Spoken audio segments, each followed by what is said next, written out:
I woke up in the middle of the night to find my stepson standing at the foot of my bed. His eyes were filled with something I couldn't quite explain, fear, longing, or maybe both. My heart pounded as he took a hesitant step closer, his voice trembling. "I can't sleep," he whispered. But what happened next changed everything, and left me questioning everything I thought I knew. I always believed our family was perfect, or at least close to it. My husband, Mark, and I built a life filled with love, trust, and routine. We had dinners together, took weekend trips, and spent holidays surrounded by laughter and warmth. It wasn't extravagant, but it was enough, or so I thought. Mark's son, Alex, came into my life when he was 14. He was shy, reserved, and carried the quiet weight of his parents' divorce. I made it my mission to make him feel safe, loved, and accepted. Over the years, we formed a bond that felt almost unbreakable. I wasn't just his stepmother, I was his confidant, his support system. The person he could turn to when the world felt too overwhelming. But lately, things had begun to shift. Alex had grown up, taller, broader, more confident, and something about the way he looked at me had changed. At first, I brushed it off. Teenage hormones, I told myself. He's just figuring himself out. Still, I couldn't ignore the lingering glances, the accidental touches that seemed to last a moment too long, or the way he always found excuses to be near me. And if I was being honest, there were moments, fleeting, dangerous moments, when I felt something too. I hated myself for it. I loved Mark. I loved our family. But the more I tried to push those feelings away, the more they seemed to creep back in, stronger and more impossible to ignore. Then came that night, the night Alex stepped into my room while I was sleeping. His eyes were filled with something I couldn't quite name, and the vulnerability in his voice broke me. I told myself I was just comforting him, just being there for him the way I always had. But as the minutes passed and the air grew heavier, I knew something had shifted between us, something that couldn't be undone. The days after that night felt different, heavier, charged with unspoken emotions that neither of us dared to address. Alex avoided my gaze at breakfast, his eyes darting away whenever I tried to make conversation. But then there were moments, fleeting but unmistakable, when I'd catch him staring. It wasn't the way a stepson should look at his stepmother. I tried to convince myself I was imagining it. Maybe I'd overanalyzed the whole thing. Maybe he was just going through something and needed support. But no matter how many excuses I came up with, I couldn't shake the memory of his voice that night, trembling and raw. And then, the small moments started piling up. One afternoon, I was folding laundry in the living room when Alex walked in, shirtless after his workout. His body had transformed over the past year. Toned, muscular, no longer the lanky teenager I once knew. I forced myself to look away, pretending not to notice. "Hey," he said casually, but there was an edge to his voice, like he was testing the waters. "Hey," I replied, keeping my tone light. But when I turned, he was closer, too close, and my breath hitched. "I was wondering if we could talk," he said, his voice softer now. I swallowed hard, folding the last shirt with shaky hands. "Of course. About what?" He hesitated, and for a moment, I saw that same vulnerability I'd seen in his eyes that night. "About us." My heart pounded so loudly I was sure he could hear it. "Us," I repeated, trying to keep my voice steady. "I mean, I feel like something's changed." His words lingered in the air, thick with implication. I stepped back instinctively, but he followed, his presence almost magnetic. "Alex, you're overthinking things," I said quickly, desperate to defuse whatever this was. But he didn't look convinced. Instead, he reached out and gently touched my arm. Just a brush of his fingertips, but it sent a jolt through me. "I'm not a kid anymore," he said firmly, his eyes locking onto mine. I froze. Everything in me screamed to pull away, to set boundaries, to remind him of who we were and the roles we played. But instead, I stood there, trapped between fear and something far more dangerous. From that moment on, I couldn't unsee it. The way he lingered when we were alone, the way his gaze followed me across the room. And what terrified me most wasn't his behavior, it was my reaction to it. I started to question everything. Was I imagining the tension, or was it real? Was I leading him on without realizing it? Or had this line been crossed already?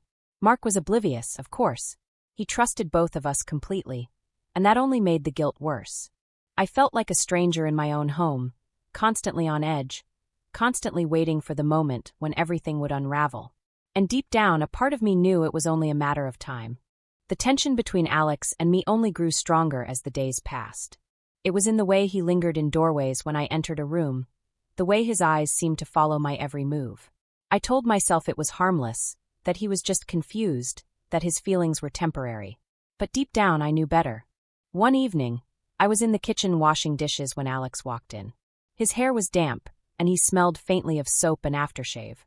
My pulse quickened immediately, but I forced myself to stay calm. "Need something?" I asked, trying to sound casual. He leaned against the counter, watching me. "Just water," he said, but his tone was heavier than his words. I handed him a glass, but as he reached for it, his fingers brushed against mine, and lingered. I froze. Our eyes met, and suddenly the air felt too thick, too charged. I tried to pull my hand away, but he didn't let go. "Alex." My voice came out softer than I intended, almost a whisper. "You feel it too, don't you?" he said, stepping closer. I couldn't answer. I didn't trust myself to. "Tell me I'm wrong," he continued, his voice low and steady. I opened my mouth, but no words came out. Instead, I stepped back, but the counter was behind me. I had nowhere to go. "You don't have to be afraid," he said softly, his hand brushing a strand of hair away from my face. "Alex, we can't," I finally managed to say, my voice trembling. "Why not?" His eyes burned into mine, and for the first time, I saw not just a boy but a man, confident, determined. "Because it's wrong," I whispered, but even as I said it, my body betrayed me. My breathing hitched, and my skin tingled where his fingers touched me. He leaned in closer, his lips just inches from mine. "Then tell me to stop," he challenged, his breath warm against my skin. I should have. I wanted to, but I didn't. Instead, I let the moment hang between us, heavy and intoxicating, until he closed the distance and kissed me. It was soft at first, hesitant, as if giving me a chance to pull away. But I didn't. I couldn't. Instead, I melted into him, my hands finding their way to his shoulders, his arms wrapping tightly around me. The kiss deepened, and suddenly it was as though a dam had broken. Weeks of tension and longing spilled out in that one moment, and there was no turning back. When we finally pulled away, both of us were breathless, our eyes wide with disbelief at what had just happened. "This can't happen again," I said quickly, but even as I spoke the words, I didn't believe them. "Are you sure about that?" he asked, his hand still resting on my waist. I didn't answer. I couldn't. Because the truth was, I wasn't sure. Not at all. That night, I lay awake in bed, replaying the moment over and over again. The way his lips felt against mine, the way his touch had set my skin on fire. I knew it was wrong. I knew I was risking everything, my marriage, my family, my sanity. But I also knew that I wanted more. And as much as I tried to push the thought away, it refused to leave. The next morning, I tried to act normal, but Alex's eyes told me he hadn't forgotten either. And when he brushed past me in the hallway, his fingers lightly grazing my arm, I knew this was far from over. The days that followed were a blur of stolen glances and lingering touches. I tried to convince myself that I could control it, that I could stop this before it went too far. But the truth was, we'd already crossed the line, and there was no turning back. One evening, Mark was out of town for a business trip, and the house felt eerily quiet. I sat on the couch, pretending to watch TV, but my thoughts were elsewhere, on Alex. When he walked into the room, my heart skipped a beat. He wore a plain t-shirt and jeans, but he looked older, more confident. He sat down beside me, close enough that our legs brushed against each other. "Can we talk?" he asked softly. I swallowed hard. "About what?" "About us." His words hung in the air, heavy and undeniable. I wanted to stop him, to tell him that whatever this was had to end. But before I could speak, he reached for my hand. "You're all I think about," he admitted, his voice trembling. "I know it's wrong, but I can't help it." I closed my eyes, fighting back the wave of emotions threatening to drown me. "Alex, we can't do this," I said, my voice barely above a whisper. "Then tell me you don't feel the same," he challenged. I opened my mouth to speak, but the words wouldn't come. Instead, tears welled up in my eyes, and he reached out to wipe one away with his thumb. Before I could stop myself, I leaned into his touch. And then he kissed me. It wasn't soft or hesitant like the first time. It was urgent, desperate, as though we both knew we were crossing a point of no return. His hands tangled in my hair, pulling me closer, and I lost myself in him. And then it happened. The front door opened. "Babe, I'm home early." Mark's voice rang out through the house, shattering the moment and sending a jolt of panic through me. Alex jumped back, his eyes wide with fear, and I scrambled to straighten my clothes. Mark stepped into the living room, his face lighting up when he saw me. "Hey, I wanted to surprise." He stopped mid-sentence, his smile fading as his eyes landed on Alex. There was no hiding it, the tension, the flushed faces, the guilt radiating off of us. "What's going on here?" Mark's voice was sharp, demanding. "Nothing," I blurted out, but even I didn't believe it. Mark's eyes narrowed. "Alex? What the hell is going on?" Alex opened his mouth to speak, but I cut him off. "It's not what it looks like," I said quickly. But it was. Mark's face darkened, and suddenly, the room felt suffocating. "Get out," he said, his voice low but dangerous. "Mark!" I said get out, he roared, and Alex bolted, leaving me standing there alone, trembling. Tears streamed down my face as Mark turned to me, his eyes filled with betrayal. "How could you?" he demanded. "I didn't mean for this to happen," I sobbed. "But it did," he snapped. "And now what? You expect me to just forget it?" I didn't have an answer. The truth was, I didn't know what I expected. All I knew was that I had destroyed everything, the trust, the love, the life we had built together. And as Mark stormed out of the room, slamming the door behind him, I sank to the floor, broken and ashamed. But even then, even in the midst of my guilt and regret, part of me couldn't stop thinking about Alex, about his touch, his kiss, the way he made me feel alive in a way I hadn't felt in years. And that terrified me more than anything. The silence in the house after Mark left felt suffocating. I sat on the floor, my knees pulled to my chest, my mind replaying the moment he walked in over and over again. How had I let things spiral so far out of control? I wanted to blame Alex, to tell myself that he had pushed me, that he had crossed the line first. But deep down I knew the truth. I hadn't stopped it. I hadn't walked away. Hours passed, and I finally forced myself to move. I went upstairs, but when I reached Alex's room it was empty. His things were gone, his backpack, his shoes. He'd left without saying a word. Panic clawed at my chest. Where had he gone? What if he didn't come back? I picked up my phone and dialed his number, my hands trembling. It rang twice before going to voicemail. "Alex, please call me back," I said, my voice cracking.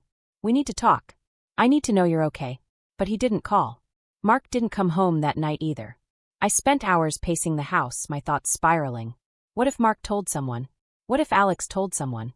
What if the entire world found out? By the next morning, my nerves were shot. I hadn't slept, and the dark circles under my eyes felt like a permanent reminder of everything I had done. When the doorbell rang, I froze. Was it Mark? Alex? The police? I opened the door to find Mark standing there, his face hard and unreadable. "We need to talk," he said, stepping inside. I nodded, stepping aside to let him in. He didn't sit down. Instead, he paced the living room, his hands running through his hair. "I don't even know where to start," he said finally, his voice breaking. "How long has this been going on?" I opened my mouth, but the words wouldn't come. "How long, Rachel?" "Nothing happened until recently," I admitted. "I swear, Mark, it wasn't planned. It just what?" he snapped. "Happened? Do you even hear yourself?" Tears streamed down my face as I struggled to find the words to explain, to justify the unjustifiable. "I never wanted to hurt you," I whispered. "Well, you did," he shot back. "And not just me, Alex, too. Do you even realize what you've done to him?" His words hit me like a slap. "Alex." I had been so consumed with my own guilt and shame that I hadn't stopped to think about what this had done to him. He was just a kid, confused, vulnerable, and I had let him believe something that never should have happened. "I need to find him," I said suddenly, moving toward the door. Mark grabbed my arm. "No," he said firmly. "You need to let him go." "I can't," I argued, my voice breaking. "I need to make this right." Mark's eyes softened for just a moment. "You can't make this right, Rachel. It's too late for that." His words echoed in my head as he turned and walked out the door, leaving me alone with the wreckage of everything we'd built. The days that followed were unbearable. Mark stayed at a hotel, and Alex still hadn't called. I tried to distract myself, cleaning, organizing, anything to keep my mind off what had happened, but it didn't work. I checked my phone constantly, hoping for a message from Alex, but it never came. And the guilt was relentless. I thought about how fragile he had looked that night, how lost and vulnerable, and I hated myself for taking advantage of that. But I also missed him. I hated myself for that, too. Eventually, Mark came back to pack his things. He didn't say much, but the look in his eyes said enough. "This isn't something we can come back from," he said softly. And he was right. When he left for good, the house felt empty. Lifeless. I thought about calling Alex one more time, but I stopped myself. Maybe Mark was right. Maybe the best thing I could do for him was to let him go. But the ache in my chest wouldn't go away. And deep down, I knew this wasn't over. Days turned into weeks, but the weight of what had happened didn't fade. It lingered in every quiet moment, every sleepless night. The house felt too big, too empty, and the silence was deafening. I tried to distract myself, throwing myself into work, reorganizing the house, even taking long drives just to clear my mind. But no matter how far I drove, I couldn't outrun the memories.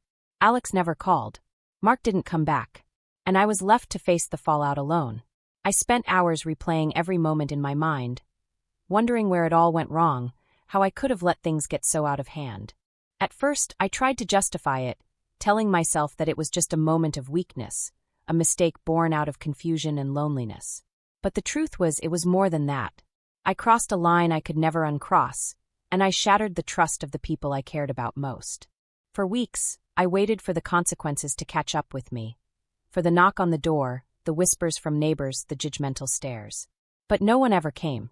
The real punishment wasn't public humiliation or legal action. It was the guilt, the kind that burrows so deep into your soul that it never leaves. I thought about Alex constantly. Was he okay? Had he found someone to talk to? Or had I left him even more broken than before? I wanted to reach out, to apologize, to make things right. But every time I picked up the phone, I stopped myself. I wasn't the person who could help him anymore. And that realization hurt more than anything else. Eventually, I started therapy. It wasn't easy, talking about what I'd done, admitting the kind of person I had become. But I knew I couldn't keep carrying this alone.